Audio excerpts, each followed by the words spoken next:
Vizag steel plant లో జరిగినటువంటి దుర్ఘటన అందరికీ తెలిసినటువంటి విషయమే. అదే రోజు 9 మంది సజీవ దహనం అయ్యారు. ఆ మెల్టెడ్ ఐరన్ ఓర్ పట్టంతో ఆసుపత్రిలో చికిత్స పొందుతున్నటువంటి వారిలో కూడా నిన్న ఒక వ్యక్తి మరణించినట్లుగా ప్రస్తుతం మనకు సమాచారం అందుతుంది. సో ఈ అంశం మీదే మనతో విశ్లేషించడానికి ప్రముఖ హైకోర్టు న్యాయవాది రజనీ గారు మనతో ఉన్నారు. ఆమెతో మాట్లాడదాం. నమస్తే రజనీ గారు. నమస్తే అండి మేడం, నిన్న మీరు వైజాగ్ వెళ్ళటం జరిగింది. స్టీల్ ప్లాంట్ కి సంబంధించినటువంటి ఉద్యోగులతో కూడా మీరు మాట్లాడటం జరిగింది. ఓవరాల్ గా అసలు అక్కడ పరిస్థితి ఏంటి? గతంలో ఎప్పుడూ లేని విధంగా అది అక్కడ బ్లాస్ట్ అవ్వటం, మెల్టెడ్ ఐరన్ ఓరు పడి చాలా మంది, దాదాపుగా 9 మంది దహనం అవటం, చికిత్స పొందుతున్న వారిలో కూడా ఒక వ్యక్తి మరణించారు. సో ఇలాంటి దయనీయమైనటువంటి పరిస్థితి అసలు ఎందుకు వచ్చింది, ఏంటి కారణం, అక్కడ ఉన్న ఉద్యోగులు మీతో పంచుకున్నటువంటి విషయాలు ఏంటి? నమస్తే సార్. నిన్నటి రోజు వైజాగ్ స్టీల్ ప్లాంట్ కి సంబంధించి జరిగిన ఘటనని అంటే దూరంగా కాకుండా ప్రత్యక్షంగా కళ్ళ ముందు అక్కడ సిఐటి లీడర్లు కానీ అక్కడ అటువంటి పనిచేసే కార్మికులతో వాళ్ళ భావోద్వేగాలు డైరెక్ట్ గా చూడడం ఎలా ఉంటుందంటేనండి, లైఫ్ లాంగ్ గుర్తుండిపోయే కొన్ని ఘటనలండి. అంటే ఈ పని చేస్తే ప్రమాదం అన్నప్పుడు అయినా కూడా ఆ పని ఎందుకు చేస్తారు అంటే, ఆ పని లేకపోతే పూట గడవని పరిస్థితుల్లో, అందుకే మనకి ఎక్కడైతే సింగరేణి గనుల్లో కిందకెళ్ళి ఎక్కడైతే గనులు తవ్వుతుంటారో చాలా మంది చనిపోతున్న పరిస్థితి కూడా మనం చూస్తుంటాం సార్. కానీ వాళ్ళకి అది తప్ప వేరే వ్యాపకం లేదు, అది తప్ప వేరేది రాదు, దానికి అలవాటు పడిపోయి ఉంటారు. చావో రేవో అక్కడే మా జీవితం, ఈ సింగరేణి మట్టిలోనే మేము కలవడానికి సిద్ధమయ్యామంటూనే ప్రతి ఉద్యోగి వస్తారు సార్. నెత్తికి హెల్మెట్ పెట్టుకొని ఆ బొగ్గు గనుల్లో పోవడం, ఇప్పుడు ఇందాక చూసినటువంటి ఏదైతే స్టీల్ ప్లాంట్ లో పని చేయడం, ఇదంతా ఎలా ఉంటుందంటే సార్, చాలా ఆశ్చర్యం ఏంటంటే ఈ ఘటన అనుకోకుండా జరగలేదు సార్. ఈ ఘటన జరిగిద్దని ఒక సంవత్సరం నుంచి సార్, ఒక సంవత్సరం నుంచి ఆ కోల్ ఏదైతే ఐరన్ ఓర్ కానీ వాళ్ళకి ఇచ్చేటటువంటి కోల్ కానీ నాసిరకం ఉంది, క్వాలిటీ లేదు, దాని వల్ల ప్రమాదం సంభవించేటటువంటి అవకాశాలు ఎక్కువ ఉన్నాయి. అది కూడా కాదు సార్, మొన్నీ మధ్య కూడా ప్రమాదం సంభవించింది సార్. అడుగు దూరంలో కళ్ళ ముందు నిప్పు తగలబడిపోతే మేము పారిపోతున్న పరిస్థితి నెలకొనింది సార్. ఎనీ టైం ప్రమాదం ఉంది సార్ అంటూ ఎవిడెంట్రీగా డేటు టైంతో సహా సాక్షులు, అంటే ఈ లెటర్ పెడతారు చూడండి. అంటే ఈ పేస్ వన్ లో ఒక 10 మంది కార్మికులు లెటర్ పెట్టారు. ఏమని అంటే, ఇక్కడ క్వాలిటీ లేని బొగ్గు చేయడం వల్ల మాకు ఇలా ఇబ్బంది ఉంది, ప్రమాదం త్రుటిప్రాయంలో 5 సార్లు తప్పిపోయింది, ఎనీ టైం మాకు ప్రమాదం ఉంటుంది, ఈ క్వాలిటీ లేని బొగ్గుని, క్వాలిటీ లేని ఐరన్ ఓర్ ని మాకు ఇవ్వకండి, 30 సంవత్సరాల నుంచి అవే బ్యాటరీలు వాడుతున్నాం, సీషోర్ అంటే సముద్రం పక్కనే ఉండడం వల్ల ఆ ఏదైతే ఉప్పు గాలి వల్ల ఈ పరికరాలు తుప్పు పట్టిపోతున్నాయి, ఈ తుప్పు పోవటం లేదు, మాకు పనికి కూడా పనికిరాని పరిస్థితుల్లో ఉంది అంటూ ఎవిడెంట్రీగా లెటర్లు రాసినారు సార్. ఆ లెటర్లు రాసిన వాళ్ళని అదే మాదిగా ఒక అధికారి, మీకు ఆ వీడియో కూడా మనం అప్లోడ్ ఇంకా అవ్వలేదు సార్, అది చాలా ఒక 30 minutes వీడియో ఉంది, అది ఎవిడెంటరీ డాక్యుమెంటరీ సార్. అంటే ఏ అధికారి అయితే దీంట్లో క్వాలిటీ లేదని రాసినాడో ఆ అధికారిని ట్రాన్స్ఫర్ వేసేస్తున్నారు, లేకపోతే అధికారిని సస్పెండ్ చేసిస్తున్నారు. అంటే ఎలాంటి వాతావరణం ఉంటుంది అంటే, గుర్తుపెట్టుకోవాలి, అనుకోకుండా అనుకుని జరిగింది. అలా అన్నా పోతారు కొంతమంది, పోతే పోనిండి తగ్గుతుంది. ఒకళ్ళు పోతే 10 మంది ఉద్యోగం అన్నా మానేస్తారు, అట్లా అన్నా ఉద్యోగం ఆగిపోతుంది. లేకపోతే ప్రాణాలు పోతున్నాయి, గవర్నమెంట్ రన్ చేయలేకపోతుంది కాబట్టి ప్రైవేట్కి ఇచ్చేయండి, మా ప్రాణాలతో అన్న ఉంటాం, ₹1,00,000 కాదు 20,000 జీతం వచ్చినా చాలు అంటే అనే పరిస్థితికి కార్మికులను తీసుకురావడం కోసం ప్రీ ప్లాన్డ్ స్కెచ్ లా చేస్తున్నారండి. అంటే పొమ్మనకూడదు, పొగబెట్టడం. ఈ ప్రభుత్వం వచ్చాక సార్, ఈ ప్రభుత్వం వచ్చాక 10,000 మంది అడ్మినిస్ట్రేటివ్ స్టాఫ్ ని, 6,000 మంది ఇంపార్టెంట్ విభాగంలో ఉండేటటువంటి టెక్నికల్ స్టాఫ్ ని, అంటే ఇప్పుడు ఒకవేళ ఏదైతే ఆ లాడర్ పై నుంచి ఎత్తులోంచి కింద పడిపోతుంది అనుకోండి, అది పడిపోయే ముందే ఐడెంటిఫికేషన్ చేయగల టెక్నికల్ స్టాఫ్, లేదు అది గ్రాఫ్ తగ్గిపోతుంది, అంత వేడి తట్టుకోలేదు, మీరు పరిగెట్టండి, పారిపోండి అంటూ అక్కడుండే ప్రమాదం అప్పుడు వస్తున్నప్పుడు దాన్ని హెచ్చరింపగలిగినటువంటి టెక్నికల్ స్టాఫ్ లేరండి. 25 మంది కూర్చొని పనిచేయాల్సిన దగ్గర 4 పనిచేస్తున్నారు. దాంట్లో 4 కాకుండా ఇంకొక 4 ట్రైనింగ్ వచ్చినారట సార్. అలా అంత ఎత్తు మీద నుంచి అది నేల మీద పడిపోతే మీకు ఆ వీడియో కూడా పెట్టినాను సార్, గతంలో ఇలాంటి విస్ఫోటనం ఎలా జరిగింది అనేది. అలా పడిపోతే ఆ పక్కన ఉండి చుట్టుపక్కల ఉండే వాళ్ళందరూ భగ్గుమని నిప్పంటుకున్నట్టు చచ్చిపోతే సార్, సార్ డిఎన్ఏ మ్యాచ్ అవ్వక, డిఎన్ఏలు ఎవరి బిడ్డలు, ఎవరి తండ్రులు, ఎవరు ఏంటి అనేది అర్థం కాక, పర్ సపోజ్ అండి, అతనికి ఒక పెళ్లి కాలేదండి, అతని తల్లిదండ్రులు ఎక్కడో ఉన్నారో చచ్చిపోయారండి, అతను ఎవరు అనేది ఎలా తెలుస్తుందండి? డిఎన్ఏ ఒకటి మన బిడ్డల నుంచి కానీ, మన తల్లిదండ్రుల నుంచి కానీ మ్యాచ్ అవుతుంది కానీ, ఒక భార్య నుంచో, ఒక భార్య భర్త నుంచో అవ్వదు కదండి. సో ఇటువంటి పరిస్థితున్నప్పుడు ఆ డిఎన్ఏ టెస్టులు చేసి, ఇదిగో ఇదిగో ఈ ఈ బొగ్గు అంటే ఈ కాలిపోయిన ఎముకలు నీ భర్తవి, ఇదిగో ఇది సగం నిప్పు అంటుకున్నాడు చూడు, ఆడో మగో కూడా అర్థం కాని పరిస్థితుల్లో, ఓ ఇదిగో మీ అన్న, ఇదిగో మీ తండ్రి అని ఇస్తుంటే, నెత్తురు ముద్ద కాస్త ఈ రోజు రక్తపు ముద్ద, ఈ రోజు కాలిపోయిన బూడిదగా మారిపోతుంటే, అసలు కడు ఆశ్చర్యకరం ఏంటంటే, అక్కడ ఉండేటువంటి సిఐటియు ఒక వ్యక్తి అండి, సార్ మరి మీరు ఇలా మాట్లాడుతున్నారు, నాసిరకం అని మీరు రెడ్ హ్యాండెడ్ గా చెప్పేస్తున్నారు అంటే, మేము చెప్పేది ఏంటండి, ఒక సంవత్సరం క్రితం ఆ వైజాగ్ స్టీల్ ప్లాంట్ నుంచి వచ్చే స్టీల్ లో క్వాలిటీ లేదని స్టాంప్ వేసి పడేస్తే, మా జీతం సగం వచ్చినప్పుడు కూడా బాధపడలేదండి, మా ఉద్యోగాలు అందరివి తీసేస్తున్నప్పుడు కూడా బాధపడలేదండి. వైజాగ్ స్టీల్ ప్లాంట్ ఉత్పత్తిలో క్వాలిటీ లేదా అంటే, మాలో క్వాలిటీ లేదా అనేటటువంటి ఆంతరంగిక అభిప్రాయంతో బాధపడిపోయినటువంటి ఉద్యోగులు సార్.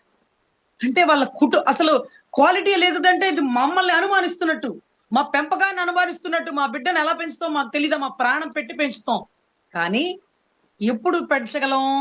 క్వాలిటీ అయినటువంటి కోల్, క్వాలిటీ అయినటువంటి ఐరన్ ఓర్ ఇవ్వాలి.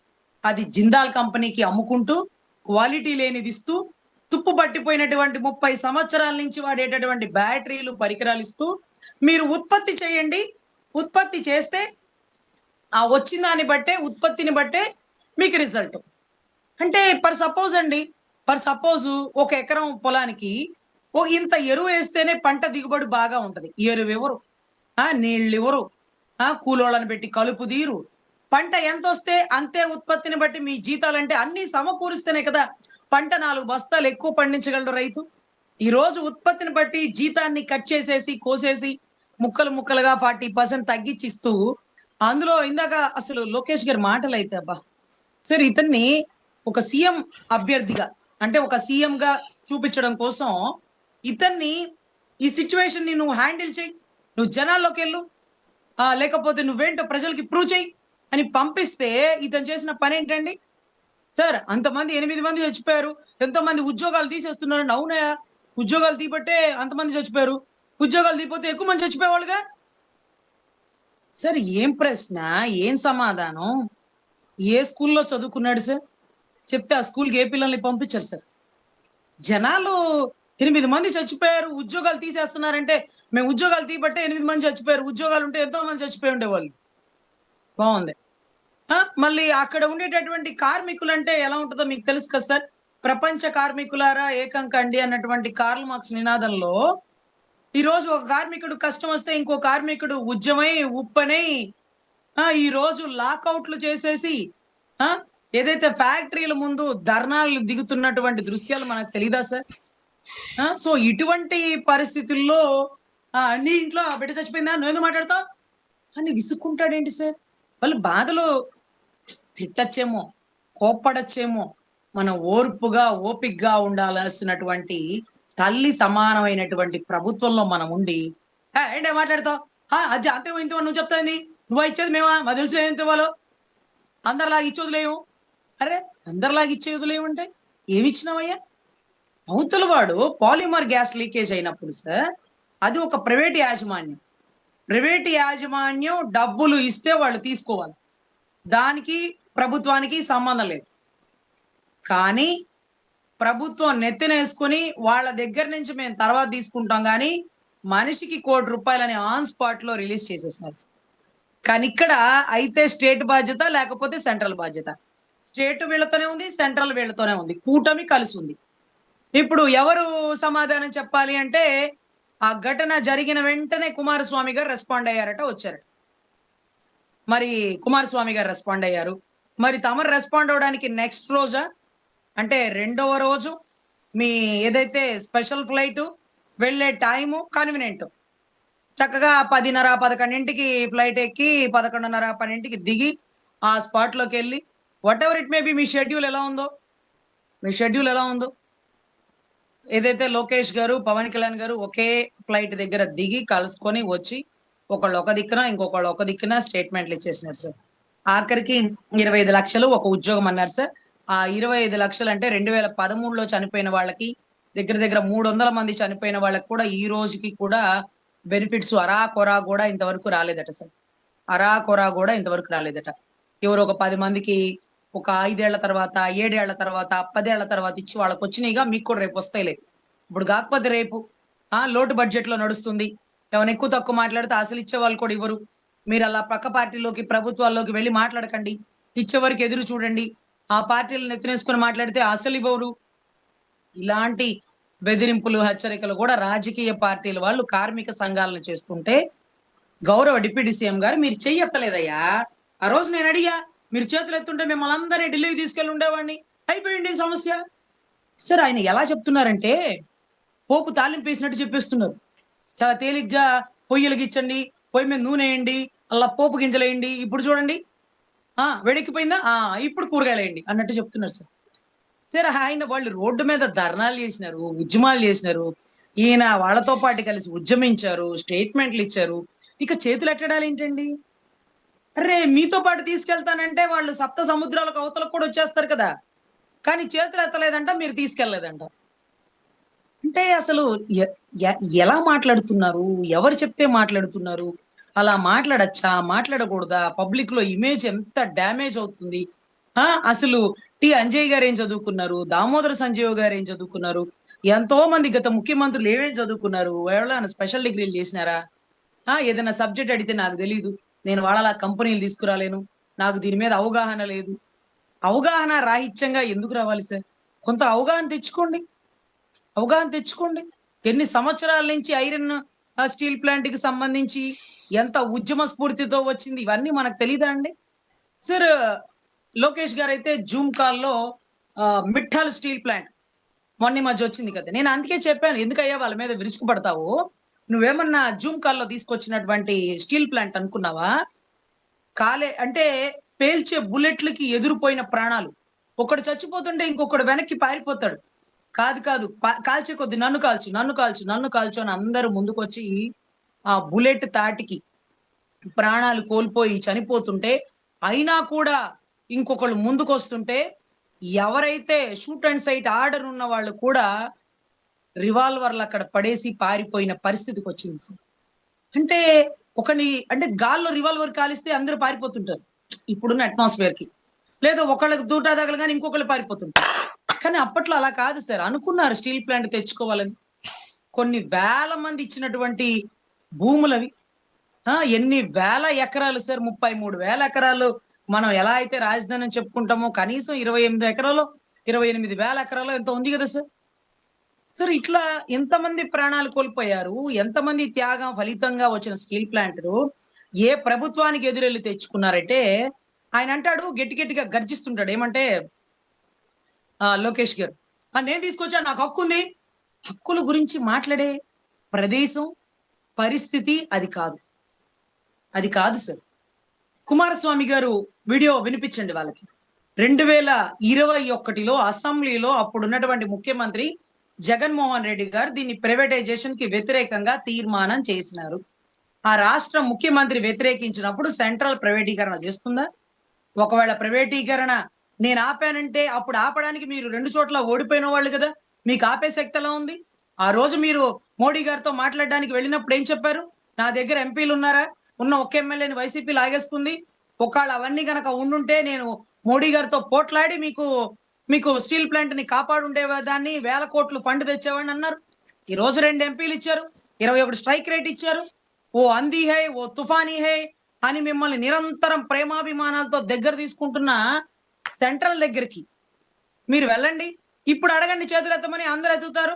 అప్పుడు చేతులు ఎత్తినా ఏం ఉపయోగం? మీరే అన్నారు కదా, నన్ను ఏం చూసిస్తారు, మిమ్మల్ని చూసే ఇస్తారు, మీ అరుపులు కేకలు చూసే నాకు గౌరవం ఇస్తారు, లేకపోతే నేనెంత వాళ్ళ ముందు మిమ్మల్ని బట్టే నాకు గౌరవం పెరుగుతుంది అని అన్న మీరు ఈ రోజు ఈ రోజు మీ చేతిలో ఎంపీలు ఉన్నారు, స్ట్రైక్ రేట్ ఉంది, డిప్యూటీ సీఎం, ఆ సెంట్రల్ కి ఇప్పుడు ఇంకా సన్నిహితులు అయినా సరే గత గవర్నమెంట్ ని ఈ ఘటన ఇలా జరగడానికి గల కారణాలు గత గవర్నమెంట్ ని అడగండి, అంతకు ముందున్న కాంగ్రెస్ ని అడగండి అంటారు.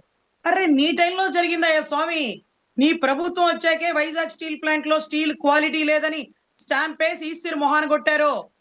స్టీల్ లో క్వాలిటీ ఎందుకు లేదు? ఎందుకంటే దాని ముడి సరుకు అయినటువంటి ఐరన్ ఓరు, లేకపోతే సంబంధించినటువంటి బొగ్గు, కోలు, ఇవన్నీ కూడా కల్తీ వస్తున్నాయి, క్వాలిటీ లేవు. వీటితో పని చేయడానికి అక్కడ ఉండేటటువంటి కార్మికులు ప్రాణాన్ని పణంగా పెట్టి ఎంతో మంది త్రుటిప్రాయంలో తప్పించుకొని మొన్న ఈ మధ్య అందరూ బతికినారట. ఇలాంటి ఘటన జరిగిద్దని మెమో డేట్ తో సహా ఉంది సార్. సో అది ఆ కార్మికులు మాట్లాడినటువంటి ఎవిడెంటరీ డాక్యుమెంట్ ఉంది సార్. అది మనం ప్రెస్ కి కూడా రిలీజ్ చేయాలి, మేడం కోర్టుకి కూడా ఎవిడెంటరీగా పెట్టాలి. మేడం ఇప్పుడే మనకి ఒక రిపోర్ట్ అయితే వచ్చింది, ఇది RINL దీని మీద నివేదిక ఇవ్వడం జరిగింది, ప్రాథమిక నివేదిక, ఇంకా పూర్తిగా దర్యాప్తు పూర్తి అవ్వలేదు. వీళ్ళు ఈరోజు ఇచ్చినటువంటి నివేదిక ప్రకారం కల్తీ జరిగింది, దీనివల్ల ఫైర్ బబుల్ అనేది ఏర్పడింది, ఆ ఫైర్ బబుల్లో వచ్చినటువంటి రియాక్షన్ వల్ల అది పేలటం వల్ల ఈ ఘటన జరిగింది. సో నాసి రకమైనటువంటివి దీంట్లో వాడటం జరిగింది, అదే దీనికి కారణం అని చెప్పి RINL ప్రాథమిక నివేదిక అయితే ఇచ్చింది. అంటే విచారణ కమిటీ ఏదైతే ప్రభుత్వం వేసిందో అది కూడా దీంట్లో క్వాలిటీ ఉన్నటువంటి మెటీరియల్ వాడలేదు అని చెప్పి తేల్చి చెప్పేసింది ఒక రకంగా. ఇది ప్రాథమికంగా వచ్చిన నివేదిక అయినా ఫైనల్ గా దాదాపు ఇదే ఉంటది. సో మరి ఇప్పుడు దీనికి ఎవరు బాధ్యులు, ఎవరిని ఈ ఘటనకి బాధ్యుల్ని చేయాలి, వారికి ఎలాంటి శిక్షలు పడే అవకాశం? సార్ వండర్ ఏంటంటే సార్, మీరు నమ్ముతారో లేదో, ఇలాంటి రిపోర్ట్ ఇలా రావడానికి గల బలమైన కారణం అక్కడ ఉండేటటువంటి కమ్యూనిస్ట్ కార్మికులు, శ్రామికులు సార్. వాళ్ళ దగ్గర చాలా ఎవిడెన్స్ నిన్న కూడా చూపించడం జరిగింది సార్. నేను చాలా మంది అధికారులతో కూడా పోట్లాడడం జరిగింది. ఏంటి సార్, మీ ప్రాణాన్ని పణంగా పెడతారా? నాసిరకం ఎందుకు ఇస్తున్నారు? ఏమ్మా అది నాసిరకం అని నువ్వెలా నిర్ధారిస్తావు? ఆహా, ఏం చెప్తే నిర్ధారితం అవుతాయో, ఏమేమి ఆధారాలు ఉన్నాయో కాగితాలు ప్రింట్అవుట్లతో సహా ఉన్నాయి. ఖరీదైనది క్వాలిటీ కలిగిన కోలుని జందాలకి ఎవరు పంపిస్తున్నారో, ఎవరు దాడి మరలిస్తున్నారో, ఎవరు దశమ భాగాల్ని షేర్లు తీసుకొని బతుకుతున్నారో, మొత్తం వాళ్ళ బతుకుల భాగవతాన్ని కమ్యూనిస్ట్ పార్టీలో CITU లీడర్లో బయటికి తెస్తారు సార్. అంటే అలా కాదండి, నేను అలా అనలేదండి, నేను ఇంకా ఎంక్వైరీ చేసుకుంటున్నానండి, ఎంక్వైరీ చేశాక కదండి చెప్పేదంటే, అయ్యో అన్నం వండే తల్లికి తెలియదా సార్? రోజు అన్నం వండుతుంది, ఈ బియ్యం మంచిదో కాదో, ఇరిగిపోతుందో ఉడకట్లేదో ఆ తల్లికి తెలియదా సార్? ఒక రైస్ అమ్మే షాప్ ఒకటి చెప్పగలుగుతున్నాడా? వండే తల్లికి తెలుస్తే ఫ్యాక్టరీలో పనిచేస్తున్న వాడికి 30 సంవత్సరాల నుంచి ఏ కోలు వాడితే ఎంత డిగ్రీలో అది లిక్విడ్ గా మెల్ట్ అవుతుందో, ఇంకా కూడా అదేంటి మెల్ట్ అవ్వట్లా, అదేంటి ఇంకా అవ్వట్లా, ఇన్ని డిగ్రీలో అయిపోవాలి, ఎందుకు అవ్వట్లా అని ఆలోచించి ఆఖరికి తక్కువ చదువుకున్నప్పటికీ అనుభవంలో ఉన్న వ్యక్తికి తెలిసినటువంటి విషయం మీలాగా AC రూమ్ లో ఉండేటటువంటి అధికారులకు తెలియదు సార్. అక్కడ ఉండే ఉష్ణోగ్రత, ఏ ఉష్ణోగ్రతలో ఏ మెల్ట్ లిక్విడ్ అయిపోయి ఏ పీరియడ్ లో ఎంత దూరం ట్రావెల్ చేయగలుగుతుందో కూడా వాళ్ళు అంచనా వేయగలుగుతారు. గాల్లోంచి పేలిపోయిందంటే, విస్ఫోటనం జరిగిందంటే ఆ లిక్విడ్ ఎన్ని పేసులు దాటి వచ్చింది. ఒకవేళ ఇక్కడ తప్పించుకున్నా ఇక్కడి నుంచి పక్క విభాగంలోకి ఇవ్వగానే అక్కడ నిప్పంటుకుంటది. ఆ సోదరుడు చెప్పాడు, అక్కడ జరిగింది కాబట్టి అక్కడ మంది చనిపోయారండి, మా దగ్గరకు వచ్చుంటే దగ్గర 30 మంది ఒకే గదిలో ఉండేవాళ్ళం. అది అంతా వచ్చేది. ఆ వచ్చే వేడికి ఇమీడియట్ గా దాన్ని మెల్ట్ చేసి ఆ స్టీల్ మార్చే విధానంలో 28 మంది స్పాట్ లో గదితో సహా షార్ట్ సర్క్యూట్ జరిగి చచ్చిపోతాం అనే పరిస్థితి అయితే నెలకొనింది సార్. సో అప్పుడు వాళ్ళు వాదించినారు, మీరు అంటున్నారు కానీ కల్తీ అని, అది ఎలా అన్నారు.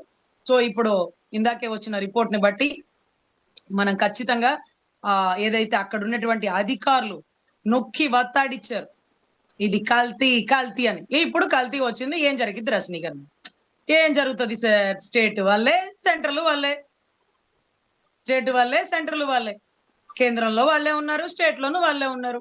ఏం జరుగుతుంది? కమిటీ వేసినాగా ఎంక్వైరీ చేసి అది అలా ఎవరు పంపిస్తున్నారు, పంపించిన వాళ్ళతో అగ్రిమెంట్ ఎవరు చేసుకున్నారు, ఆ అగ్రిమెంట్ ఏ సంవత్సరం వరకు జరిగింది, ఇవన్నీ కూడా ఒక యుగాలు యుగాలు గడిచిపోతాయి సార్. సో చాలా ఆశ్చర్యకరం సార్. దీంట్లో ఇలా అంటున్నానని ఏమనుకోకండి. ఏ పార్టీలు కూడా ఏమీ చేయలేవు సార్. తిరగబడాలంటే ఒక్క కమ్యూనిస్ట్ పార్టీనే సార్.